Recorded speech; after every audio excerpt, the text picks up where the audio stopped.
大家好啊！我係香港證券及期貨專業總會會長陳志華啦。另一位理事咧就係馬爭傑先生嘅。感謝工聯會深水埗地區服務處同埋香港文職專業人員總會嘅邀請嘅。今次咧講嘅主題咧就有3個嘅，一就係同事騙案啦，第二就係關於恒生銀行私有化嘅説明同埋防騙嘅提示。第三咧就係穩定幣嘅正面觀嘅。今次咧我就會講呢啲內容嘅。第一，乜嘢係龐氏騙局？個騙局嘅原理、歷史同埋邊個係龐氏。第二咧就係投資方式嘅風險分析同埋防範嘅。大家可能周不時都喺新聞度聽到啲龐氏騙局呢個金融騙局嘅術語嘅。呢一種嘅騙局咧，就一直以嚟咧係歷久不衰嘅。往往咧就仍然都有啲人去受當時嘅平均個息率都係3厘嘅啫，就係用啲新客嘅錢去冚舊客嗰啲數。係一個標準嘅龐氏騙局嘅招數嚟嘅。佢就係靠呢招咧，就索咗一大筆錢，最後尾就走埋佬添啦嚇。龐氏一見到佢老闆走埋佬啦，知道呢間銀行咧都冇運行啦嚇，都打算走人㗎啦。走之前咧又諗住去立翻筆喎，學佢老細咁啦，去賺埋啲錢當係遣散費咁啦。佢又係咁講過，阿老細水咗幾百萬都冇事，我應該問題唔大啩。於是佢咧就偷咗經理一張空白嘅支票，就填咗422個5毫8美金上去。佢認為咧呢條數目唔會有人覺得可疑噶嘛。佢覺得唔係多啊嘛。係嘅，老闆都用咗招。例如我哋熟悉嘅匯豐銀行同埋瑞士銀行，佢哋分別咧喺馬多夫案入邊咧被呃咗10億美金。呢位馬多夫先生咧就喺2009年被判150年嘅監禁，沒收咗171億美金嘅資產。而佢咧就喺2011年咧喺監獄入邊就過身啦。最後我都不厭其煩咁再重複一次龐氏騙局嘅特點。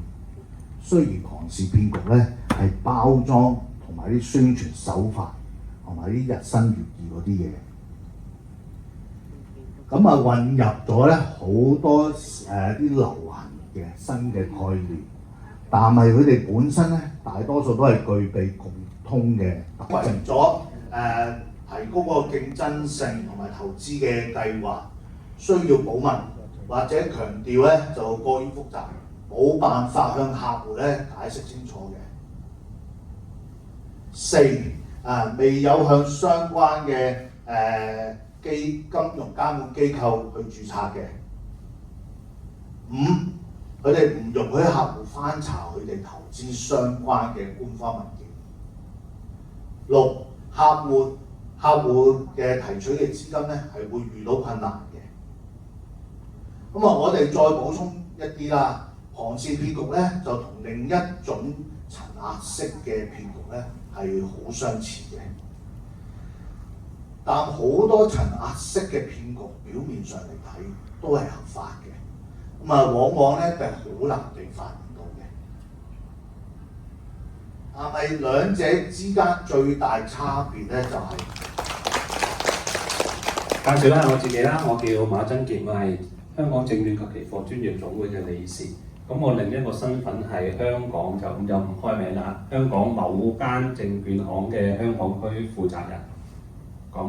今次好犀利啊！平時我公司咧都係搞啲投資講座㗎，基本上都係100人左右，咁就厲害啊！工聯會嘅師兄都可以揾到咁多哥哥姐姐嚟參加，厲害！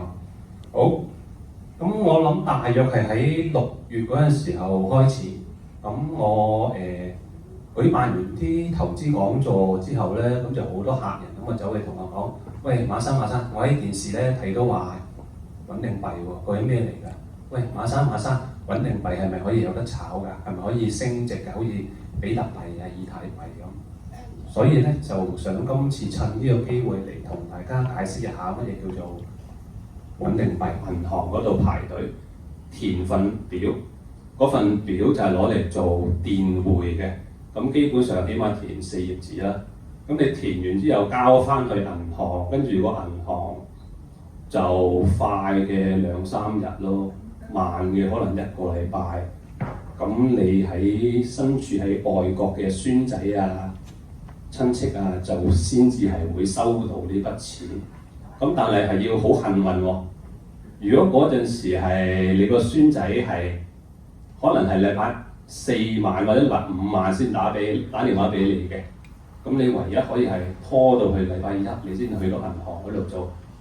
咁結果係好多時候或者係再加埋啲美國假期啊，或者係啲時差嘅關係咧，快極其實都要4日至5日先至可以將一筆好緊急嘅錢俾我哋嘅孫仔嘅。咁但係如果用呢個穩定幣嘅話咧，就係相對係非常之快，就係攞嚟做呢個跨境支付，係我哋攞嚟轉帳俾我哋外國嘅親戚朋友，或者攞嚟做生意用嘅。2就係政府強調啊，佢並唔係發財工具，佢係1比1嘅啫。一個香港嘅穩定幣就係等於1蚊嘅港紙，唔會有得炒賣嘅。第3就係話期望推動金融創新，保障投資者嘅利益。其實嘅意思就係管好過唔管。如果金管局唔係推出呢個牌照嘅話，就一定會有一大堆嘅機構走出嚟話自己推出穩定幣。咁但係最尾呢個穩定幣可唔可以贖回咧？或者究竟係係咪真係算係穩定，定係真係你買完之後成間公司會唔見咗咧？咁為咗避免呢個問題，所以香港政府就聯同呢個金管局嘅發出呢個穩定幣嘅牌照。簡單啲講，就係管好過嗱，今次咧就關於近期恒生銀行咧，就大家都知道個新聞好大。因為我哋做呢行知道嘅，揸住恒生銀行嘅股票同埋恒生銀行嘅戶口，好多都係大家啲老友記嚟嘅。所以咧，我哋今次就有最後一個大概講5-6分鐘嘅啫，就係關於恒生銀行私有化同埋私有化嘅説明啦，同埋防騙嘅提示嘅。近期咧個市場咧就對於恒生銀行嘅私有化咧就有好多咁嘅討論嘅但係有一啲財經網紅咧就係簡直亂講嘅。應該點樣處理咧？喺過戶處咧就會按照平時咁樣一啲聲稱可以代辦手續嘅第三者，呢一啲人咧係好有可疑嘅。揸住恒生嘅股票咧，應該點樣去處理咧？如果私有化方案獲得匯豐控股嘅股東通過嘅話，匯豐咧就會向恒生嘅股東會以155蚊每股嘅價錢現金嘅收翻啲股票。呢個價錢係自2019年嚟歷史最高位，超出咗呢個最高位㗎啦。而且第3次股息已經喺前幾日10月10號公佈咗㗎啦。大家咧就唔好聽出邊嗰啲財經網紅亂講，匯豐呢一次係以真金白銀1061億港紙去用現金嘅私有化恒生，係對香港嘅市場長期嘅承諾，並唔係嗰啲人去講去撤出香港。大家唔好相信呢樣嘢，要對香港要有信心。如果邊個講呢啲，你哋可以向國安嗰邊去舉報嘅。第四，財務透明度會唔會降低呢？雖然退咗市之後呢，佢唔需要喺港交所去披露呢個業績，但係恒生作為匯豐嘅來源啦，嗰個短信啦、交易記錄呢，包括你哋嗰啲截圖啊、錄音啊，同埋個電話號碼咁，方便去報案去跟進嘅。如果發生咗呢啲可疑交易之後呢，請立即打電話去銀行嘅官方熱線，或者親自去銀行分行嗰度同佢哋報失同埋凍結個銀行戶口嘅。咁啊，透過呢啲途徑去求助嘅，香港警務處防騙熱線18222，如果緊急情況就打999。咁啊，向相關嘅金融機構啊、金管局或者證監會咧，去報告翻呢啲可疑嘅情況。請你哋以恒生銀行同埋匯豐官方公佈為準，唔好咁容易相信未經核實嘅消息。咁啊嗱，我所講嘅恒生啲設施優化嘅事情就係咁多啦，多謝晒各位啊！